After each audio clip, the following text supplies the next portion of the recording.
വളരെ പ്രധാനപ്പെട്ട ഒരു കാര്യമാണ് ഞാനിപ്പോ പറയാൻ പോകുന്നത്. ഈ വീഡിയോ നിങ്ങളുടെ എല്ലാ ഫാമിലി ഗ്രൂപ്പിലേക്കും, ഫ്രണ്ട്സിന്റെ ഗ്രൂപ്പിലേക്കും, നാട്ടിലെ ഗ്രൂപ്പിലേക്കും ഒക്കെ ഷെയർ ചെയ്ത് കൊടുക്കണം. കഴിഞ്ഞ ദിവസം ഒരു സുഹൃത്ത് എന്നോട് ഒന്ന് പറഞ്ഞു, കഴിഞ്ഞ 1.5 വർഷത്തോളം ഗൾഫിൽ പണിയെടുത്ത സമ്പാദ്യം ഒരു കൂട്ടി നാട്ടിൽ ചെന്നപ്പോ മഹറായി സ്വർണം വാങ്ങാൻ പോലും തികഞ്ഞില്ല പോലും. എനിക്ക് ചിരിയും ഒരൽപ്പം സങ്കടവുമാണ് വന്നത്.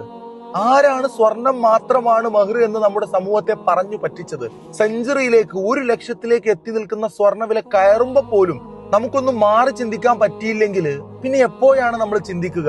വെള്ളി കൊണ്ടുള്ള ആഭരണങ്ങളും മഹറാക്കൽ പ്രത്യേകം സുന്നത്തുണ്ട്. അള്ളാഹുവിന്റെ ഹബീബ് പറയുന്നുണ്ട്, തസവ്വജ് വലൗ ബിഖാതമിൻ മിൻ ഹദീദ്, ഇരുമ്പിനാലുള്ള ഒരു മോതിരം കൊണ്ടെങ്കിലും നീ വിവാഹം കഴിക്കുക. എന്നും റെക്കോർഡുകൾ തിരുത്തി സ്വർണ്ണവില മുന്നോട്ട് കുതിക്കുമ്പോ സാധാരണക്കാരായ ആളുകൾ മഹർ കൊടുക്കുന്നതിലും പുതുപെണ്ണിന് സ്വർണം കൊടുക്കുന്നതും ആലോചിച്ച് സങ്കടപ്പെട്ടിരിക്കുകയാണ്. അതിന് പരിഹാരങ്ങൾ ഉണ്ടെന്നതാണ് സത്യം.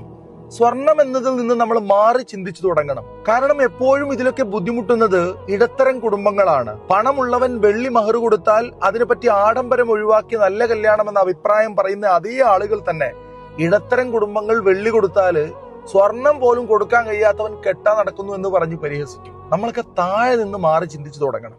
ഇനിയും മാറ്റി ചിന്തിച്ചു തുടങ്ങിയില്ലെങ്കിൽ കനത്ത വില കൊടുക്കേണ്ടി വരും.